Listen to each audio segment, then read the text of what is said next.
Introduce you. Okay. Good evening and good morning, everyone, from whichever part of the world you are joining in. We are thrilled to have Emil with us, and I'll quickly introduce him to you guys. He's a postdoc at Stanford Graduate School of Business, where he's a part of the Golub Capital Social Impact Lab. Before that, he was a grad student at the Toulouse School of Economics. His research focuses on the economics of digitization, causal inference, and industrial organization. He's working with Susan Athey, and the paper he's presenting today is also with Susan. Some very cool stuff involving online marketplaces and computer vision, GANs, so all the cool new age stuff. And we are very thrilled to have him with us. Thank you so very much, Emil, once again for accepting our invite, and that too early in the morning. And we are very glad to have you with us today. Hello. Thank you very much for the introduction. I'm gonna go ahead and share my slides. Yeah. All right. Thank you very much for joining, everyone. So my name is Emil, and this is a joint work with Susan Athey, Dean Callan, and Yuan, called Smiles in Profiles, Improving Fairness and Efficiency Using Estimates of User Preferences in Online Marketplaces. I am very happy to present it. It's actually one of the first times I'm showing this work. So I'm really looking forward to any questions, feedback, and happy to take them as we go.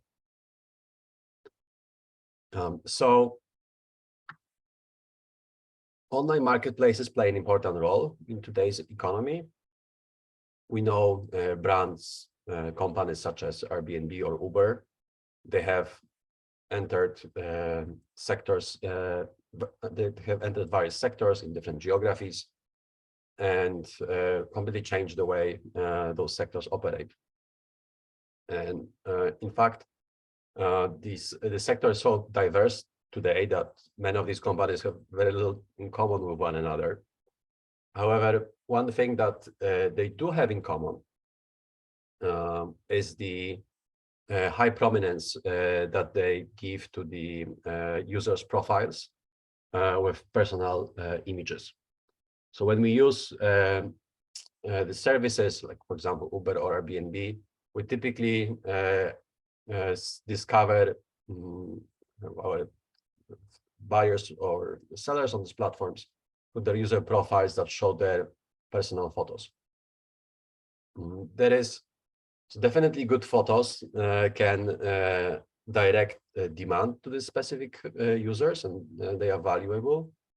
But there is also already rich and growing evidence showing that the availability of these images kind of enables discrimination based on social demographic characteristics that they show.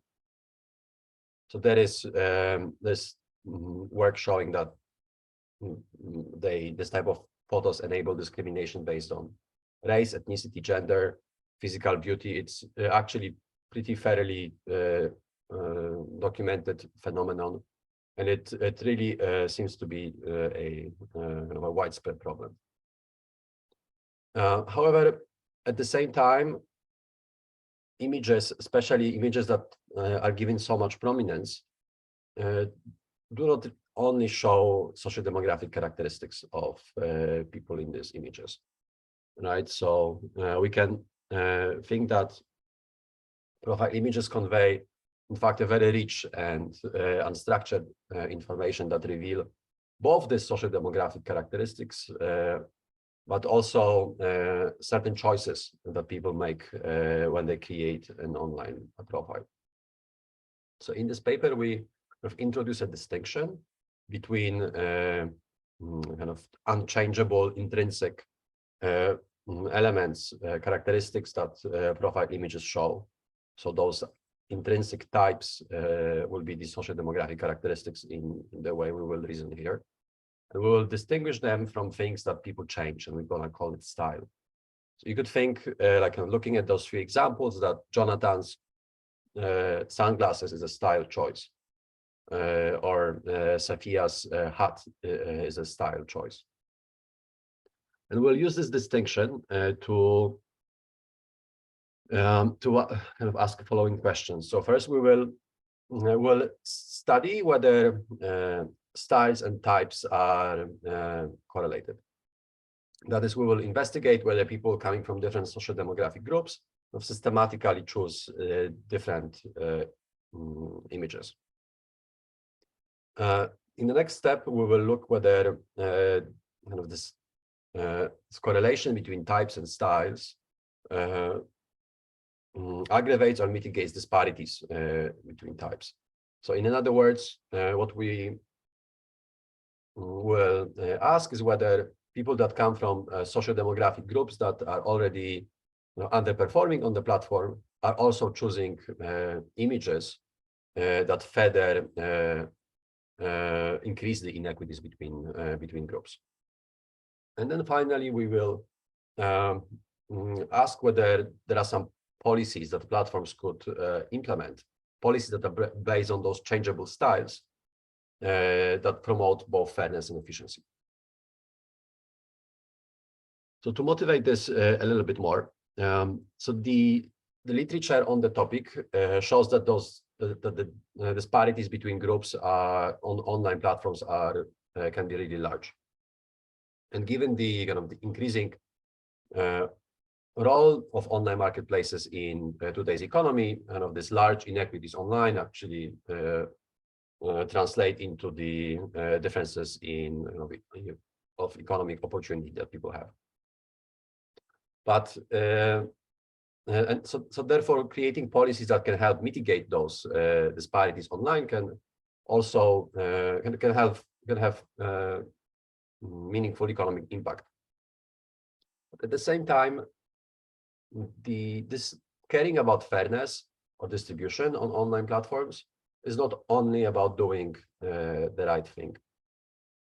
We could think that the small participants that individually are underperforming and they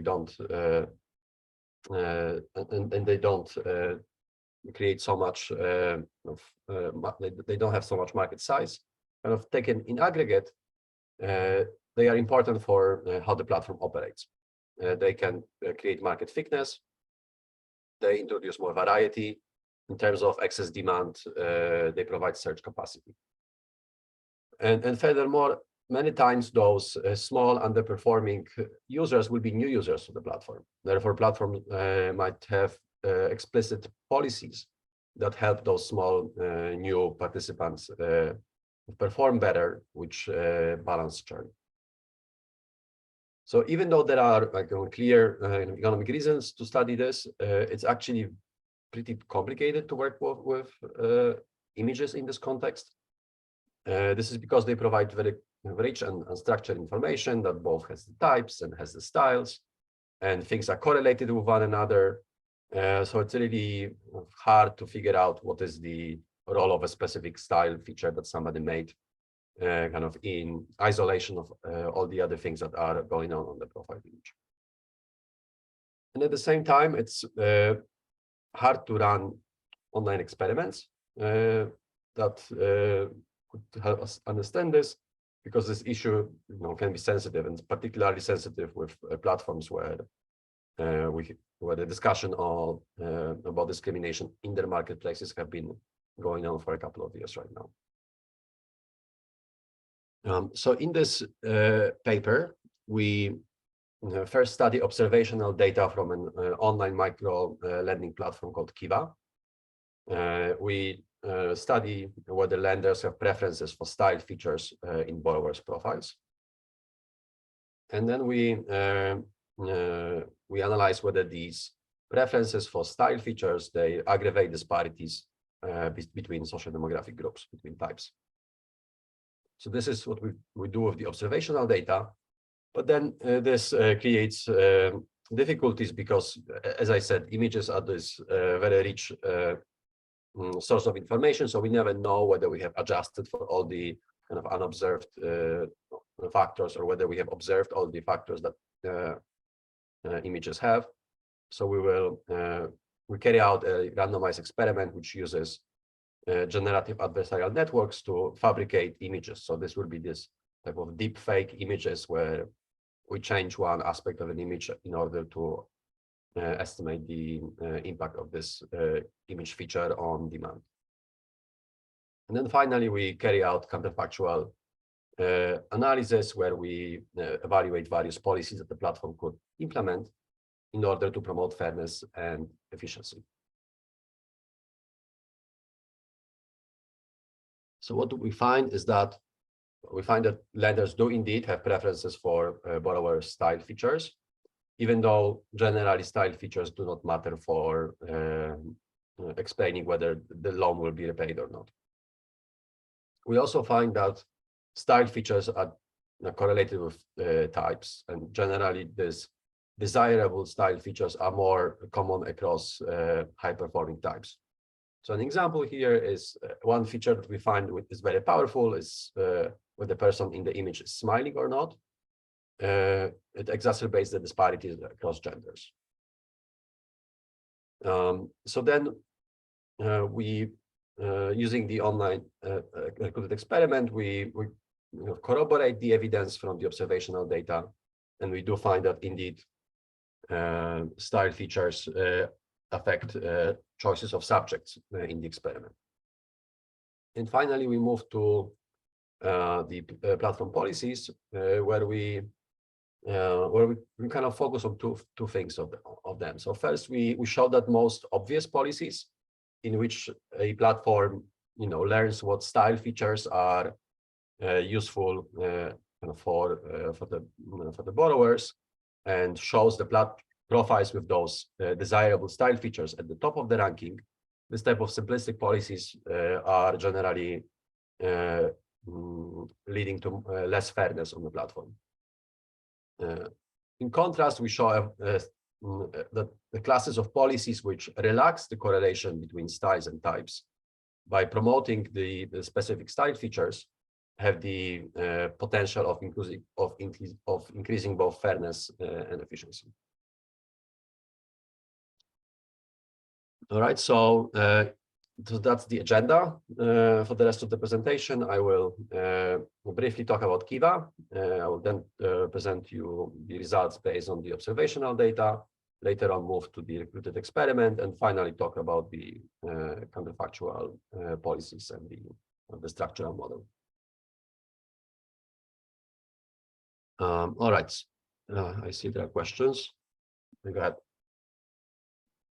Yeah, so one quick question here. So if I'm getting it right, our assumption here is that suppose someone has a style that is going to be correlated with, say, race of the individual. Say, folks coming from an African American background are likely to have certain styles, and that style also has it's correlated with their borrowing behavior or the way they behave on the platform.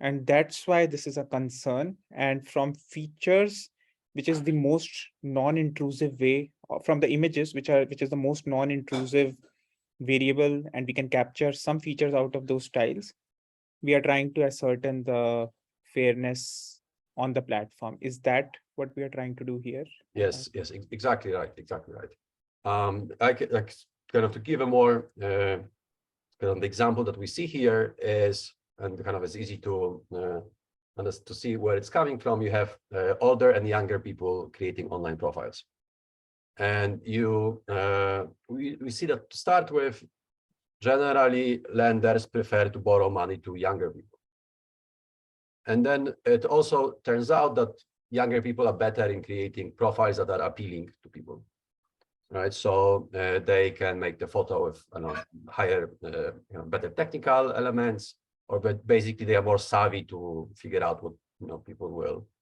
lenders might prefer. Therefore, these choices that they do in order to, when they create their profile, they further increase the gap that already existed because of the differences in age.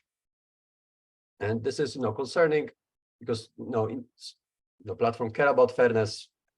So platforms might care about fairness, and this is a part of the gap that potentially could be addressed, because people could change the way they create profiles. A platform could kind of help them create profiles which are effective. Right. And just one quick follow-up here. So because sometimes the incentive for the platform is also to increase the efficiency, and the efficiency, by efficiency we mean, say, if the KPI they are trying to optimize on is tendency to pay back the loans, right? And if we might see that younger folks are likely to pay back loans faster, or just the chance of them paying back the loan is higher. And these are the same younger folks who make good profiles, right? And so are we, in short, what I'm trying to say is, are we also controlling for considering or conditional on the fact that, say, young and old folks are equally efficient in terms of paying back the loans? Still, young folks are at an advantage, or older folks are at a disadvantage, just because their styles are different. That's right, exactly right. I'm actually going to show that generally the style features are not predictive of whether somebody will repay or not. Oh, Yeah, but yeah, I'll show you this evidence in just a few slides. right. Okay, awesome. Thank you. Any other questions we have, or should I go ahead? I think we are good. I don't see anything in the chat window yet. Yeah. All right. So the empirical context is Kiva. Kiva is a online marketplace for microcredit.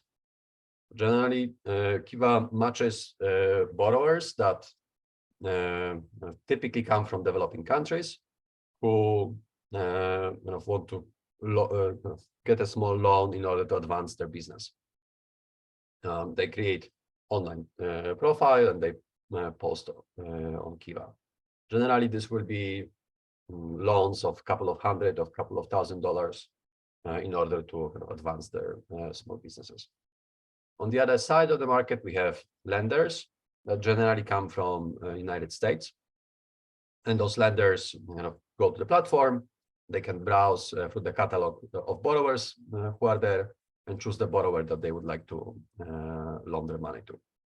So Kiva does the matching, but it also does a lot of stuff on the back end. They will vet the borrowers, ensure that they are reliable. They're reliable enough to be on Kiva, but then after the transaction, Kiva also processes the payments first to the borrower and then back to the lender.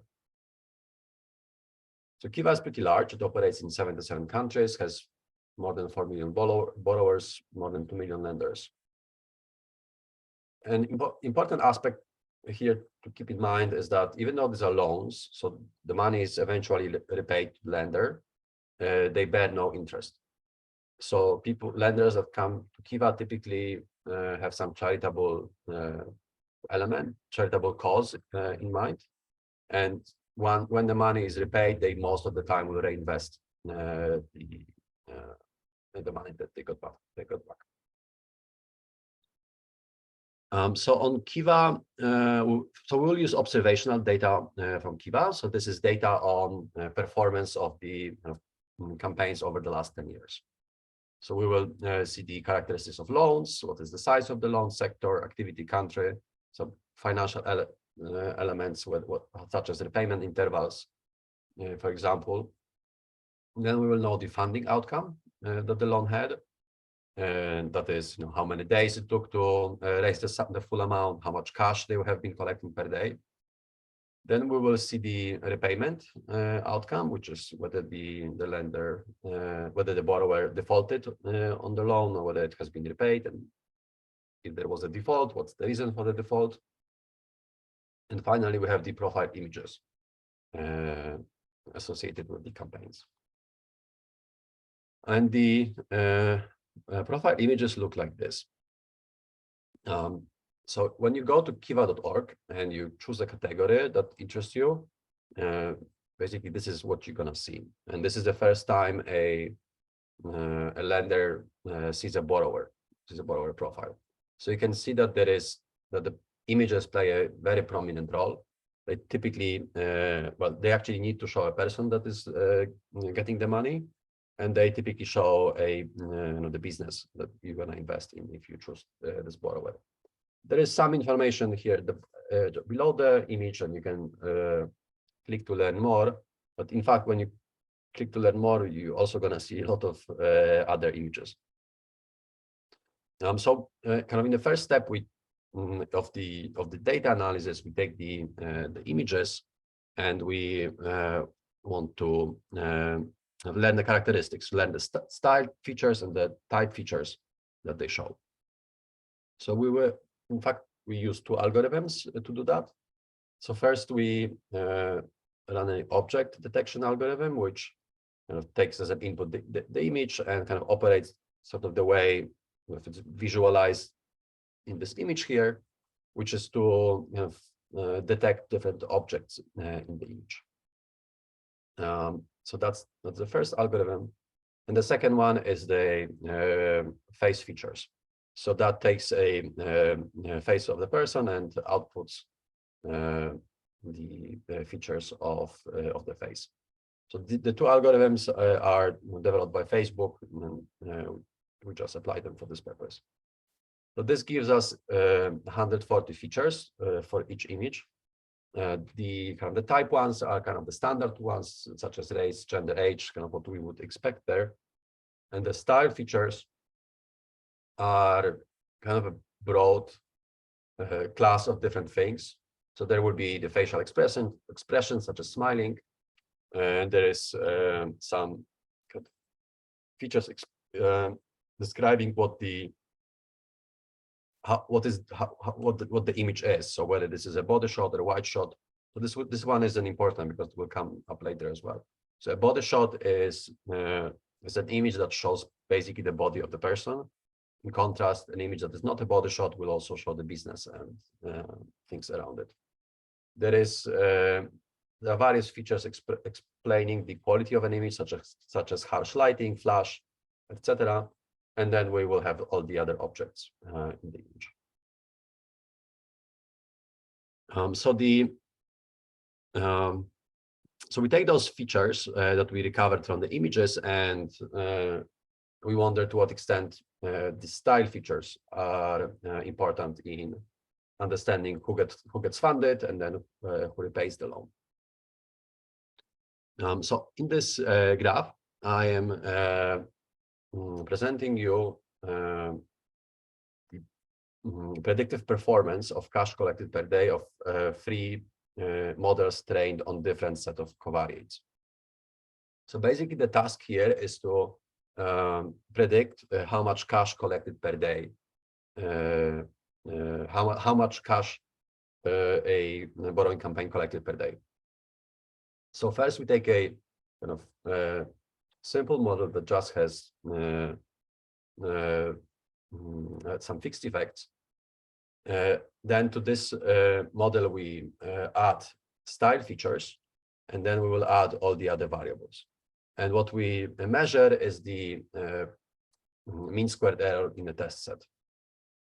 So in this graph, you can see kind of the mean squared error from these 3 models, and you can notice that the middle dot, the one with the style features, kind of is like below the model with no covariates, suggesting that style features kind of collectively are predictive of which borrowers get funded. Of course, adding more variables later on further improves the performance of the model, but the takeaway from this is that yes, indeed, style features are kind of useful in understanding who gets funded. On the other hand, if we change the outcome variable and look who defaults, this may be not so visible here, but basically I'm training the same 3 models, just the outcome is whether somebody repaid the loan or not. So first thing is that the task of predicting whether somebody defaults or not is much harder than figuring out who gets funded on the basis of kind of characteristics that we observe. But even from here, we can already see that style features collectively are not helping out at all, understanding who defaults and who does not default, who repays the loan. Adding all the other variables improves the performance of the model, but just marginally. So basically, the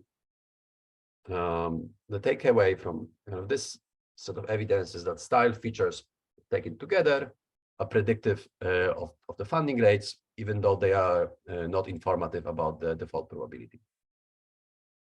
But as I said, kind of the style features is in fact, a pretty rich set of variables. So to unpack this a little bit, on this figure, I selected a few style features and kind of studied the impact of these features on cash collected per day. So in this graph, we have the AIPW estimates. So you could think of this as the impact of this feature, adjusting for all the other observed characteristics of the campaign. So what we see is that there are some certain features which have negative impact on cash collected per day. For example, body shot increases the cash collected per day by $10. Flash also is negative. On the other hand, we also see quite a few of them which have a positive impact, such as smiling, outdoor, or post-photo. So it is indeed the case that we see that collectively style features matter for funding rates, and then we can pick out several of them that kind of are that seems that lenders that they drive lending behavior on Kiva. But this is not enough for us to be able to say that those style features contribute to inequities. For that to be the case, they also have to be differentially distributed between different types. So this is kind of what I'm showing you here. So in this figure, we have a correlogram, which on the rows has types and in columns styles.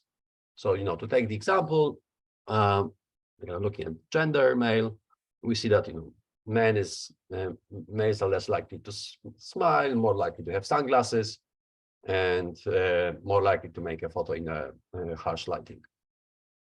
So we do see the certain correlation between types and styles, which actually shows that that there is a possibility that as long as these types matter, the kind of correlation between types and styles, especially for the style features that we already know are important for the borrowing rates, will result in will have an impact on the disparities between groups. So to give a specific example of how this to give a specific example of a disparity, let me talk about the gender gap on Kiva. So on Kiva, we have the gender gap to the benefit of women. So women are generally more successful in raising funds on Kiva. Here on the graph, I'm showing you the averages of cash per day and days to raise. So how much dollars per day male campaigns collect versus female campaigns collect, and how long it takes them to raise the full amount. So this is averages. They do not adjust for any other differences. So we can expect, and by now I imagine you expect that the people that will have systematic differences in styles between genders. We have systematic differences in sectors that they choose, many other things. So we want to unpack this difference a little bit. So to do that, I will propose a methodology from Gelbach 2016, which allows to decompose the contribution of different covariate groups to the gender gap. So I will group all the variables that we have into 4 categories: type features, style features, sector, geography, time, and market structure, and ask a question. Okay, so how does the distribution of variables of features in those 4 groups shape the outcomes between the genders. So this is shown in the figure here. So the vertical black line, the bold line, is the mean difference in terms of cash collected per day that I showed you on the slide before. So that's the $30 difference between men and women. The blue line, the dashed blue line, is the gap between the genders when we account for all the other covariates that we have in the data set. So you actually can see that adjusting for all the other differences makes the gap, in this case, larger. But let's now focus on the style features, on the specific category that we are studying here. So the length of the horizontal line here tells us how the distribution of style features shape the gender gap. So that is how the gap between genders would change had the style features be equally distributed between men and women. So what we see is that if men and women had the same style features, the gender gap that we observe on the platform would be $6 or $7 less. That's the length of this bar. So in this specific in this specific disparity between types, in the paper we have a few more. We see that the distribution of style features aggravates the gap between genders, and kind of changing this style features has a potential to narrow the gap. I'm gonna kind of quickly recap what we have from the observational data. So we have identified the features of profiles, both the styles and types, and then carefully looked at the style, and the impact of style features on outcomes. To select the two of them that really mattered a lot in that analysis is we find that smiling improves the landing rates, while image being a body shot has a negative impact. We also see that, for example, those two features are differentially distributed between high-performing and low-performing borrowers. So looking at the top quartile versus bottom quartile, in the top quartile, 56% of borrowers, smile, 35% of them have body shots, while in the bottom quartile, 44% of borrowers have body shots, and 54% of them smile. Kind of looking at the genders, you know that 33% of males smile on images compared to 77% of females.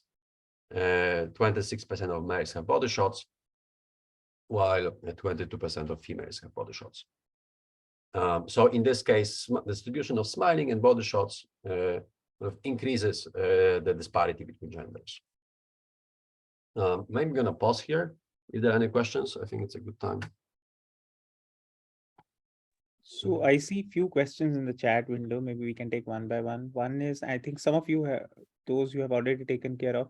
What kind of SLA does Kiva has with borrowers? Does it ensure that the lenders would not default 95% of the time? That's very well. So Kiva is kind of the last how to say. Basically, Kiva has a network of microfunding organizations that they collaborate with. So typically, the way borrowers arrive to Kiva is that they arrive through organizations that are located in the specific countries. So that would be the case that I don't know, the micro finance organizations, for example, in Kenya, would issue a kind of call for proposals. Borrowers would come to this micro finance organization, and this microfinance organization would kind of ensure that these are legitimate businesses and that these kind of people have that there is no fraud happening.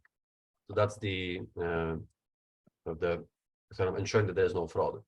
And then the micro finance organizations would not necessarily kind of vet the details of the business models. So there is still possibility that some loans will not get repaid, and indeed that's the case. So I think around 5 or 6% of loans end up not being repaid. So many of them many repayments are being deterred. So there are cases of the loans not being repaid, but I think this system of Kiva plus microfinance organizations take care of that. Okay. We have another question. Why did Kiva in the first place consider features from profile images as a predictor to loan default? Even if it seems to be correlated, shouldn't it be just spurious? Aren't there laws which requires these platforms to give reasons for denial of loan? So this is a very difficult question. So Kiva is so as I said, they operate in 77 countries, right? And the specific loans will differ from country to country. And so the loan, so to my understanding, the way this operates on the legal basis is that Kiva is that the actual loan happens between the lender in the for example in the US and the borrower in the developing country. Kind of Kiva doesn't really play a role in the contract that they sign. They just facilitate things. But that's a good one. I'm not 100% sure what is the interaction with the local laws and how does this shape the obligations that different parties have. Right. And then have we considered the interaction effects of style with the race, gender, etc. on default outcomes and funding probabilities? Yeah, so right, so so what I showed you so far, the functional forms that we had for the AIPW estimates are generally regression forests. So they they allow for pretty rich structure of the interactions between styles and types. So in this sense, yes. Then in the in what I'm going to show you right now, which is the recruit experiment, we just focus on we didn't really look into interactions. We mostly focus on the first order differences. But yeah. Yeah. And there's one last question. Is it possible that the second model, the one which is measuring default, has a selection bias, since we do know that some style features are present disproportionately in the borrower dataset? Maybe a larger section of defaulters never made it to the dataset since their loans were not issued. Yeah, very good point. Yes, so there is definitely so it's not going to be a large section. So one thing which I didn't mention is that loans on Kiva stay for until they get funded, pretty much. So eventually, even the images, even the profiles with really bad images will get funded. Just takes much more time. Yes, but so therefore we will see it less often, because maybe images with undesirable features haven't got funded yet, are still in the backlog. So there is this concern to some extent.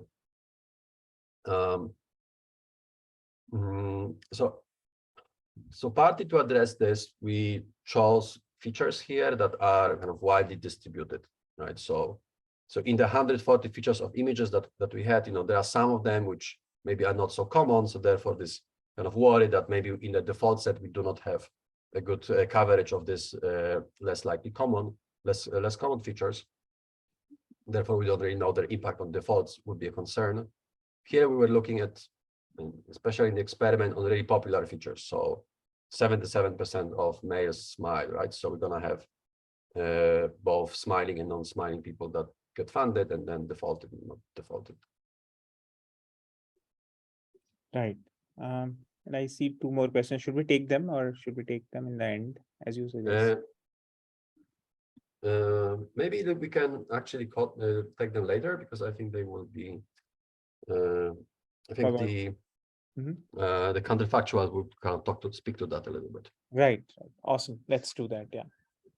All right. So I started this talk by telling you that images are rich and unstructured information, and we cannot really understand what are the features in the images. And then I spent the next 20 minutes telling you, oh, look, I extracted some features and that they matter. So this is obviously imperfect, because we can never really know whether this feature detection algorithm has extracted everything that is important for the lenders. Right? Maybe there are some unobserved variables to us that lenders pick up in the images. So there is this potential for the unobserved variable bias. So to counter this, we have carried out an online experiment using deepfakes. These are images generated using generative adversarial networks.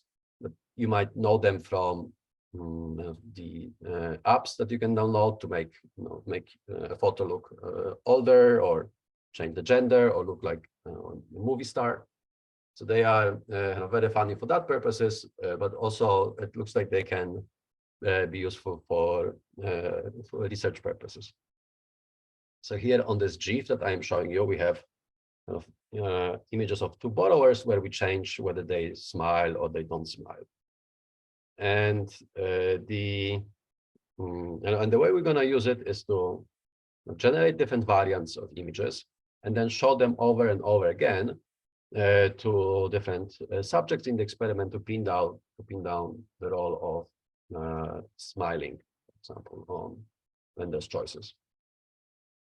A great advantage of GANs is that they so it's not like PowerPoint where you copy paste a certain aspect of an image while the whole of the image would be unchanged, kind of rendering the whole thing a bit unrealistic.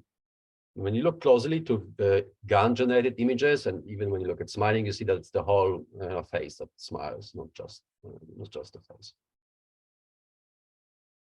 So this kind of allows us to isolate the impact of a specific feature. So we will look at three features in the experiment. We'll look at the impact of gender, impact of smile, and of the body shot. So we have selected those three, kind of the base that we know that gender plays a big role in the observational data. There's a big gap.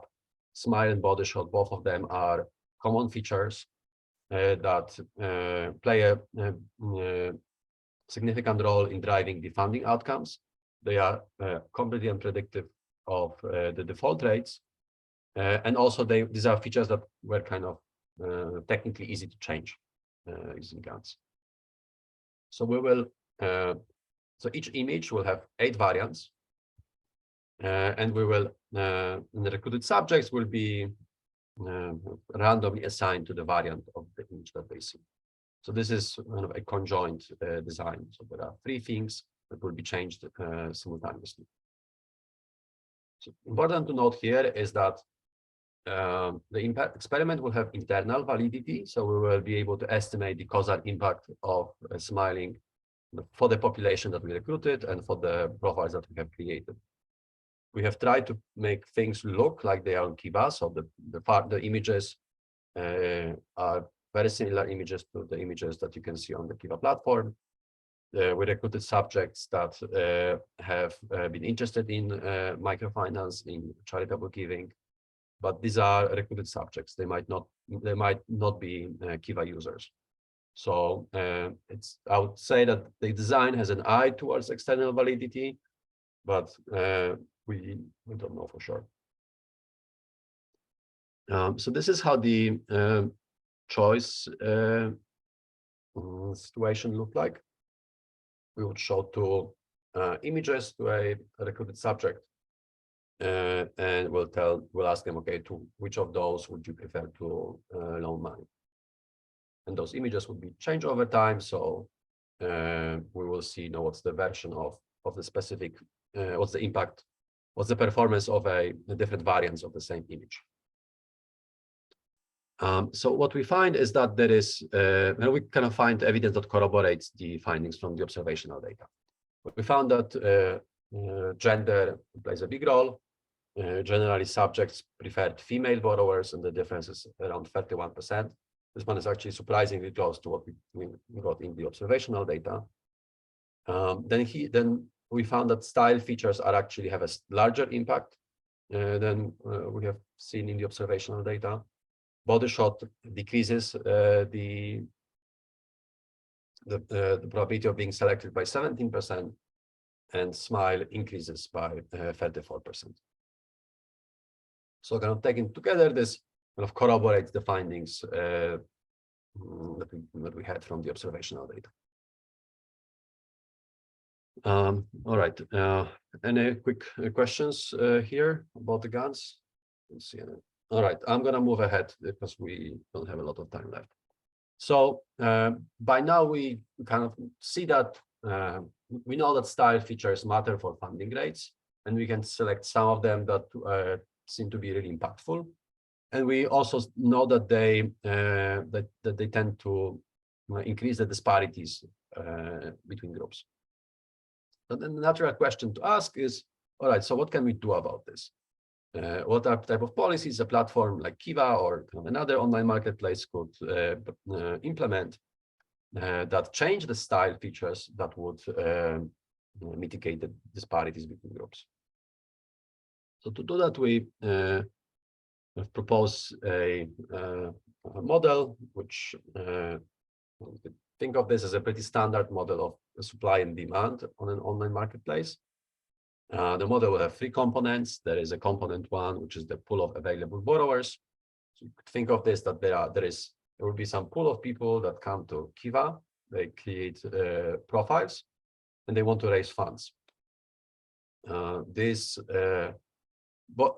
pool will have a certain distribution of styles, certain distribution of types, and certain kind of conditional distribution of styles on types. So this distribution we take from Kiva data. So we can just directly take what we see in Kiva, because Kiva for a period of time has been just placing borrowers in the chronological order in which they arrive. We have the true distribution of people that come to Kiva. Then there is the second block, which is Kiva gets to decide how many borrowers will be displayed to lenders and which ones. So you could think of it as a Kiva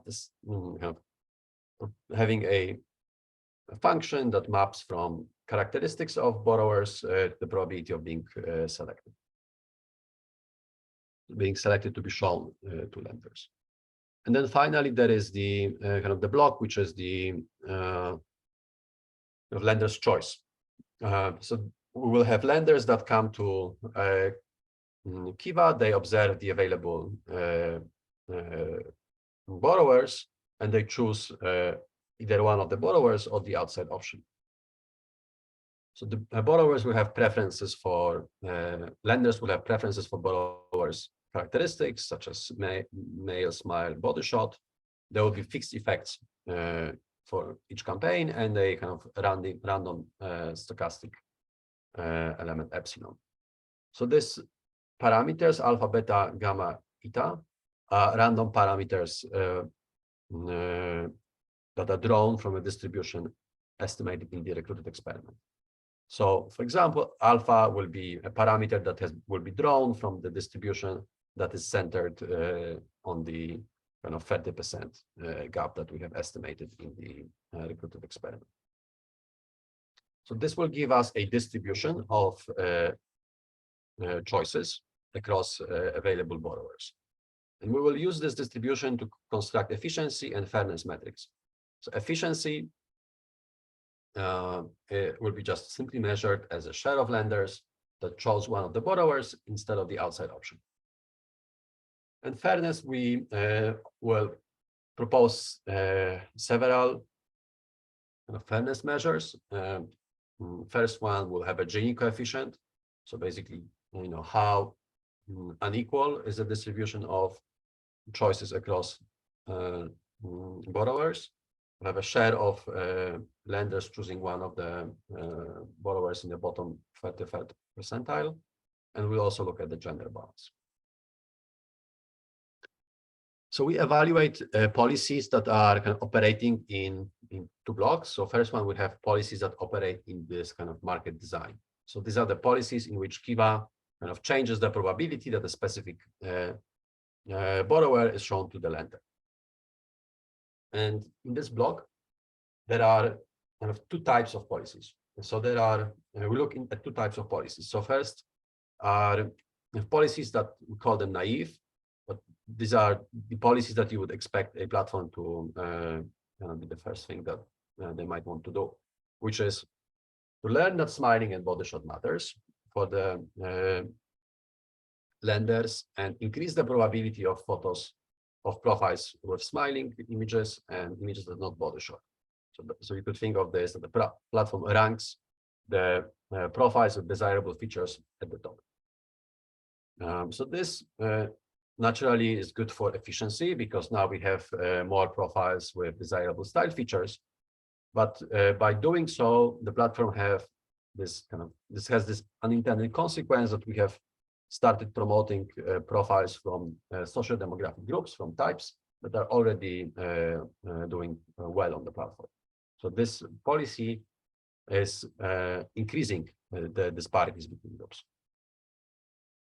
On the other hand, you could think of policies that are kind of explicitly pro-fairness. So these are policies that, let's say that Kiva learns that males are underperforming, so we're going to increase the probability of a male profile to be shown to the lender. So this will decrease the gender gap, and generally policies that increase the prominence of underperforming groups will narrow the gaps between the groups. However, this is bad for efficiency for two reasons. So one is maybe the obvious one, such that now the lenders get to choose from the social demographic groups that they don't prefer. So they will be more likely to go to the outside option. But there is the other thing is that by doing this pro-fairness policies, the platform starts to promote profiles that do not have desirable style features. Right. So now the lenders are more likely to see non-smiling borrowers or borrowers with body shots, which further degrades the efficiency. So we see that these kind of policies that operate at the market design stage, they tend to trade the efficiency against fairness. So they might not be the best policies in this context. However, looking at the policies that operate in this pool of available borrowers, we do find some candidates that are kind of relaxing the tension between styles and types. So what we propose is a policy in which a platform issues, for example, a recommendation in which it tells borrowers, please smile on the photo, or please have this certain features in your image. This could be either implemented for a recommendation or through some nudging campaign that makes people create certain online profiles. Or even you could think of this as a platform tells borrower, please upload 5 images. We're going to choose one for you. So we make here an important assumption that we should keep that in mind, which is that both types respond to the recommendation. So by doing this kind of relaxes the correlation between types and styles, right? Because now we have more. Now we also have more men who are smiling in the image, for example. So this is good for the efficiency because now we have more profiles with desirable style characteristics overall, but it also kind of diminishes the style gap between the profiles. And in result, these policies can be both improving the fairness and the efficiency. All right, so just to conclude quickly. So in this paper, we identify that in the observational data that types and styles of images in online marketplaces can be correlated with one another. We also show that there are instances in which the correlation between types and styles increases the disparities that already exist that are based on types. And we corroborate these findings in the repeated experiment, and in the end propose various policies that platforms could implement and evaluate those policies based on the impact on fairness and efficiency. Generally, what we find is that platforms need to be aware of this correlation between types and styles when they introduce policies which are based on styles. Policies which might be the most obvious ones of promoting profiles with that desirable style features will have fairness impacts as long as there's this correlation.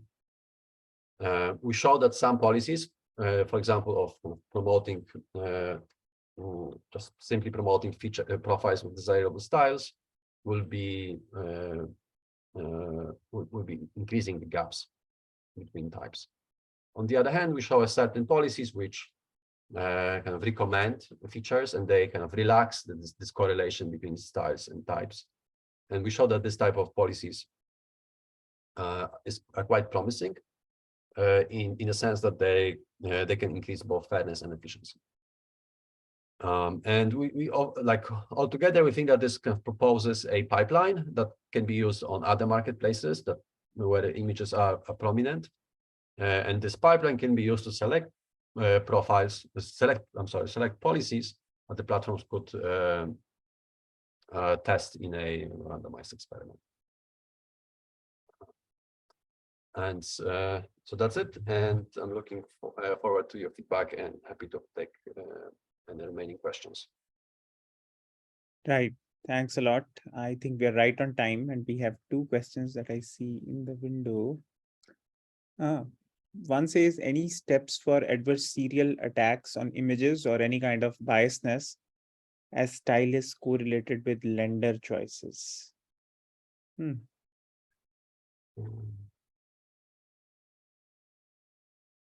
not sure I understand the question. Yeah, when I'm a bit confused, biasness in the sense that that's what already you are showing. Okay. So like one thing, like, I mean, in terms of like tricking the system, right?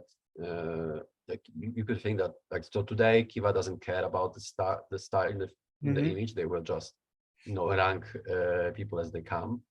Yeah. But like if Kiva starts using some algorithms to rank images, you know, people will respond to that, right? So there is a potential for, let's say, adversarial attack in the sense that people, once there is this system change, people will respond to it. So there will be different profiles that will come on. Right.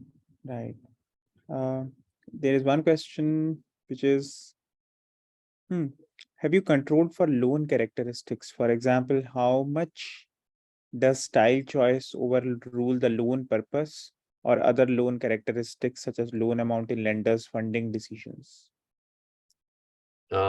Yes, so we have included, we have controlled for loan characteristics. These are the size of the loan, the kind of some fixed effects for the local microfinance organization, repayment duration, you know, whether this is a first-time borrower or a repeated borrower. So we have included that. Generally, well, of course, loan characteristics are very important. So loan characteristics also could be the sector in which the loan happens, right? So these are, so they matter a lot as well. But kind of we think of this as sort of not part of the profile, right? The loan is kind of what it is. There is somebody has a business, they want to raise funds. Microfinance organization on the ground advise them to ask for this amount of money and have these technical details. And kind of we think of these decisions as kind of separated from the kind of creation of the online profile. Right. Awesome. Looks like we don't have any more questions. But what I will do is, I think I had shared this paper with a few of my colleagues. If I get some feedback, I am happy to collate it and just email it to you. And thanks once again, Emil, for taking out time. It was really great to have you with us. And looking forward to reading more interesting work coming from you and from Susan's lab. So thanks once again a lot. Thank you so much. It was my pleasure. And I guess I wish you a good night. Thanks a lot and have a good day. Yeah. Yeah. Bye-bye. Bye.